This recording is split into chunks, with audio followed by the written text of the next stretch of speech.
नमस्कार, बहुत स्वागत है आपका। एनडीटीवी मध्य प्रदेश छत्तीसगढ़ देख रहे हैं आप। आपके साथ मैं हूं आसिफ शेख। नारायणपुर मुठभेड़ के बाद हर किसी के मन में एक ही सवाल है कि आखिर नक्सलियों का महासचिव और पोलित ब्यूरो का सदस्य कुख्यात बसव राजू कैसे मारा गया। इतना बड़ा ऑपरेशन आखिर किस इनपुट के बाद लॉन्च किया गया था। नारायणपुर में एनकाउंटर की जगह यानी ग्राउंड जीरो पर जाते हुए हमारे सहयोगियों ने यही जानने की कोशिश की है। यह खास रिपोर्ट देखिए। नक्सल इतिहास का जो सबसे बड़ी सफलता के रूप में जिसको देखा जा रहा है, बसव राजू की मौत हुई है नक्सल एनकाउंटर में। इसकी कहां पर हुई, घटना स्थल क्या है, जानकारियां लेने के लिए हम घटना स्थल के लिए निकले हैं। अलग अलग जगहों से होते हुए कोशिश करेंगे कि जो जिस जगह पर मुठभेड़ हुई या जिस जगह को बताया जा रहा है वहां तक पहुँचें। कोशिश हमारी है ये कि पहुंचा जाए और इसीलिए सफ़र शुरू किया गया है। लेकिन इस सफ़र के बीच में जो ज़रूरी चर्चाएं हैं वो भी होती रहें। कुछ जानकारियां जिसको लेकर लगातार चर्चा चल रही है वो आए। जो सबसे बड़ा सवाल अब भी बना हुआ है, हमारे साथ विकास तिवारी जी हैं, हमारे बस्तर के साथी। इनसे ही समझने की कोशिश करेंगे जो जानकारियां आई हैं बिहाफ ऑफ सोर्सेस और जो जानकारियां सोर्सेस से आई हैं और पुख्ता भी हुई हैं, उन सारी बातों पर सबसे बड़ा सवाल जो ये है, ये अभी भी बना हुआ है कि आखिर इस सबसे बड़े मुठभेड़ को, इस सबसे बड़े एनकाउंटर को, ऑपरेशन को किस तरह से लॉन्च किया गया था, इनपुट क्या था, किस तरह से अंजाम दिया गया, इसको लेकर लगातार चर्चा हो रही है। तो इसी पर बातचीत करते हैं। विकास भाई, क्या लग रहा है, क्या क्या इनपुट आए हैं कि ये जो सबसे बड़ा बसव राजू कैसे मारा गया, जो सवाल है कैसे मारा गया बसव राजू, इसका जवाब अब तक क्या मिल पाया है? देखिए, बहुत आश्चर्यजनक ये ऑपरेशन है। अभी भी जो है कि पुलिस के सारे अधिकारी, केवल छत्तीसगढ़ ही नहीं, मैं कहूँगा कि पूरे देश के जो अधिकारी हैं, क्योंकि सीआरपीएफ पूरे देश में तैनात है। बीते दिनों कर्रेगुट्टा के एक बड़ा ऑपरेशन भी हुआ, तो उसमें हिड़मा को टारगेट करने की कोशिश की गई, लेकिन अभी तक बसव राजू को टारगेट करना ये सोचकर कोई ऑपरेशन नहीं लॉन्च किया गया था। लेकिन बीते दिनों जिस तरह से एक ऑपरेशन लॉन्च हुआ और कर्रेगुट्टा की जो बात कर रहे हैं आप, कर्रेगुट्टा के बाद एक ऑपरेशन फिर से लॉन्च हुआ, ये बसव राजू वाला। इसको लेकर जो मेरे पास जो कुछ जानकारी मिली है, बताया जा रहा है कि बसव राजू की लोकेशन कई दिनों से बार बार चेंज हो रही थी। एक सबसे खास बात यह है कि कंपनी नंबर 7 जो है वो ही बसव राजू की सिक्योरिटी का काम देखता था। और कंपनी नंबर 7 के कुछ माओवादियों ने बीते दिनों सरेंडर किया। सरेंडर करने के बाद अब कई बार ये होता है कि जब माओवादी सरेंडर करते हैं तो उन्हें अपनी ईमानदारी शो करनी होती है सर, पुलिस के सामने कि हाँ, उन्होंने वाकई में समर्पण कर दिया है और संविधान के साथ आ गए, आप पर भरोसा है। प्रवीण, मैं बातचीत जारी रख रहा हूँ। आप तस्वीरें दिखाते रहिए। जंगल में हम जो चल रहे हैं, जंगल की जो तस्वीरें हैं वो आए कि किस तरह से अबूझमाड़ का जो इलाका है वो कैसा है, वो तस्वीरें भी जाए। माफ़ करिएगा, आपको रोका बीच में। कि जो जानकारी मतलब भरोसा हो इस बात को लेकर तो 7 नंबर की जो टीम है, उसके जो माओवादी थे जिन्होंने सरेंडर किया, वो भी इस ऑपरेशन के हिस्सा थे। और बहुत खास बात यह है कि इस ऑपरेशन को लॉन्च करने से पहले कई बार इस बात की जानकारी मिली कि बसव राजू का जो लोकेशन है वो उस लोकेशन में है। कई बार वो वहाँ से मूव कर गया। तो इस बार जवानों ने एक नई रणनीति तैयार की। इसमें खास बात ये थी इस ऑपरेशन में कि जवानों ने ये किया कि कई बार ये होता है कि जब भी जवानों के ऑपरेशन लॉन्च होते हैं और बड़ी संख्या में जवान निकलते हैं तो माओवादियों के भी अपने इनपुट्स होते हैं और उस इनपुट्स के आधार पर माओवादियों को इस बात की सूचना मिल जाती है कि कहाँ से फोर्स निकली है और किस दिशा की ओर जाएगी। क्योंकि माओवादी खुद भी जंगल में होते हैं तो उन्हें पता होता है, हो ना हो उन्हीं के सूचना पर ये फोर्स आ रही है उनको घेरने के लिए, और माओवादी बहुत आसानी से दूसरे इलाके में निकल जाते हैं। तो इस बार जवानों ने माओवादियों को चकमा देने के लिए केवल एक ही ऑपरेशन नहीं निकाला, कई ऑपरेशन छोटे छोटे लॉन्च किए। जैसे इसमें आपने ध्यान दिया होगा, आज डीजीपी ने इस बात को कोट भी किया, अरुण देव गौतम ने, कि दंतेवाड़ा, बीजापुर, कोंडागांव और नारायणपुर से डीआरजी की फोर्स निकली थी, लेकिन महत्वपूर्ण भूमिका जो है नारायणपुर की डीआरजी ने निभाया इस ऑपरेशन में, लीडिंग पोजीशन पे। अच्छा, यही एक कारण भी माना जा रहा है कि बॉडी जो रिकवर की गई थी, आसान होता कि उसे दंतेवाड़ा लेकर चले जाया जाता या जो नारायणपुर लाने की अपेक्षाकृत, क्योंकि मौसम कल से लगातार खराब था। लेकिन चूँकि लीडिंग नारायणपुर की थी तो कोशिश ये थी कि पूरा जो प्रदर्शनी है या सारी चीज़ें वो नारायणपुर में ही की जाए। देखिए, मुझे नहीं लगता कि, हालांकि थोड़ी सी जद्दोजहद तो होती है, हर कोई चाहता है कि विजय का जो उसके सेहरा उसके सिर पे बंधे, लेकिन खास बात ये भी है कि जिस इलाके में मुठभेड़ हुई है, आदेर जाटलूर के आगे जिस इलाके में ये मुठभेड़ हुई है, अगर वहाँ से दंतेवाड़ा की ओर जाना होगा तो रेखा की पहाड़ियों को पार करना होगा, तो वो भी थोड़ी सी कठिनाई भरी वहाँ पर होती। भी लेकिन हेलीकॉप्टर से लाया गया, आपने देखा होगा, तो हेलीकॉप्टर से तो आप कहीं भी ले जा सकते हैं। मुझे तो ये भी पता चला है कि कल भी डेड बॉडी लाने की कोशिश की गई, लेकिन बारिश बहुत तेज हो रही थी, तो हेलीकॉप्टर लैंड नहीं कर पाया। और यही वजह भी है कि, तो सबसे खास बात कि नारायणपुर की डीआरजी ने इस पे लीड किया है और माओवादियों को चकमा देने के उद्देश्य से कई छोटे छोटे अलग अलग ऑपरेशन में भी इनको किया गया, ताकि माओवादियों को ये लगे कि दंतेवाड़ा की फोर्स आई वो दूसरी तरफ निकल गई, बीजापुर की फोर्स आई वो दूसरी तरफ निकल गई, तो इससे इस बात का भी अंदेशा हो जाता है कि हो सकता है कि ऑपरेशन खत्म हो गया हो।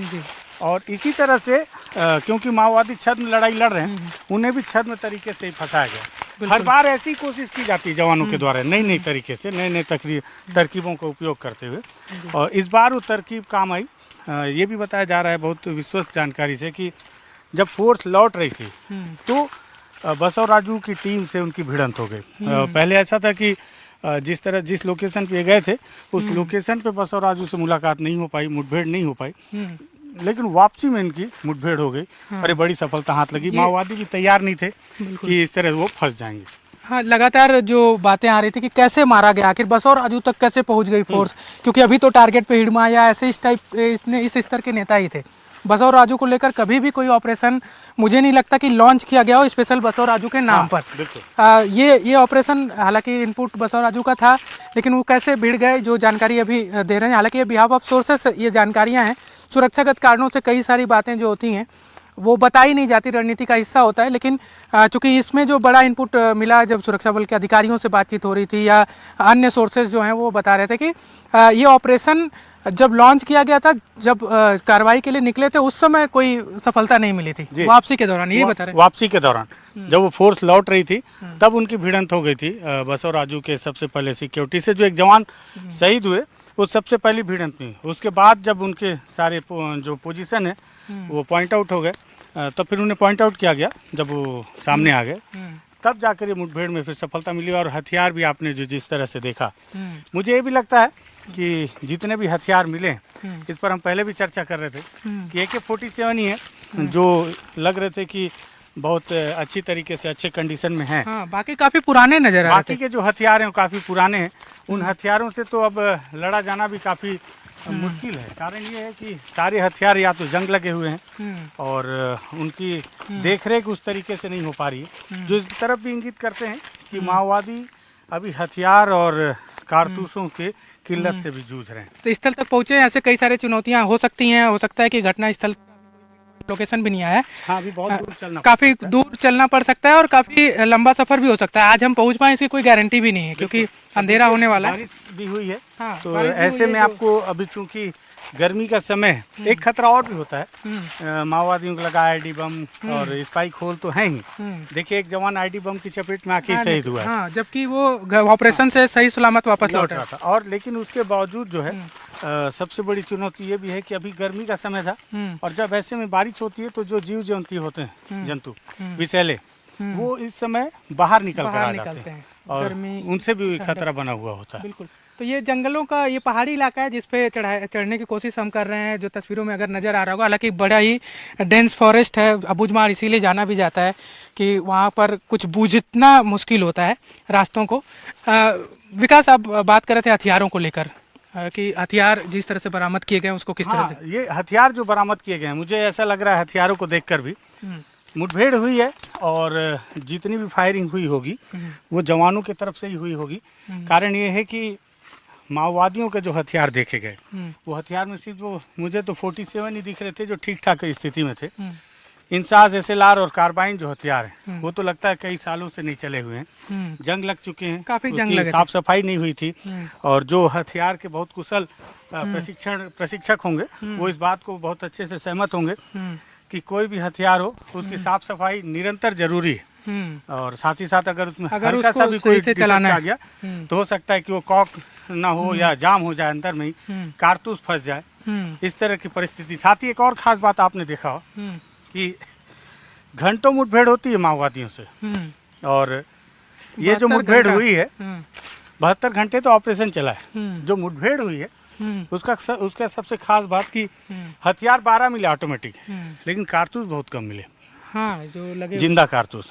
तो आप ये भी सोचिए कि बसव राजू जो कि माओवादी संगठन का सचिव है, उसके पास उसकी सुरक्षा में तैनात जवान जो माओवादी कैडर हैं, उनके पास कारतूस कितने कम है। उनके पास और कारतूस होने चाहिए, जिस तरह से बटालियन के पास भरपूर कारतूस होते हैं।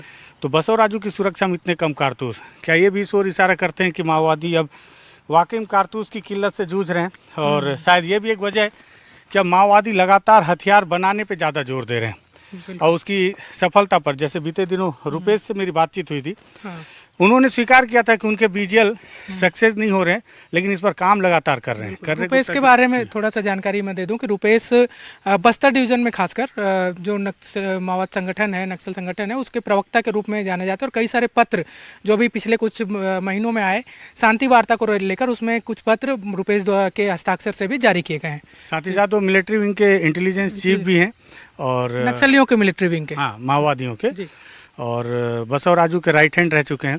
साथ ही साथ वो उनका जो पोस्ट है, जितने भी दंडकारण में बड़े स्तर के माओवादी हैं, उनको सुरक्षित रखने की जिम्मेवारी भी उन्हीं के जिम्मे है। बिल्कुल। तो चलते चलते पसीना आ गया हम लोग को, हालांकि हल्की बारिश हुई है। प्रवीण, तस्वीरें दिखाइए ना, कितना खूबसूरत जंगल है विकास जी। देखिए जहाँ पर हम लोग हालांकि एक टॉप पॉइंट पे आए हैं, अभी तक चलते चलते कुछ चढ़ना है ऊपर और काफी चढ़ना है जी। और कितना दूर जाना है हमें नहीं पता कि और कितना दूर अभी जाना है, कितना दूर चल पाना है। देखिए आज, हाँ, अब शाम होने को भी है और मुझे लगता है कि जाटलूर से और आगे हमें जाना पड़ेगा। और सबसे दिक्कत वाली बात यह है कि यहाँ आप किसी भी गाड़ी का उपयोग नहीं कर सकते। हाँ। आपको पैदल ही चलना है, पैदल चलने का रास्ता है। मोटरसाइकिल का भी उपयोग आप नहीं कर सकते। और आप सोचिए कि माओवादी हो या जवान, हाँ, दोनों को इसी परिस्थितियों से होकर गुजरना पड़ता है और दोनों को ये नहीं पता कि कब कहाँ से गोली आ जाएगी और किसका दिन आखिरी हो जाएगा। बिल्कुल।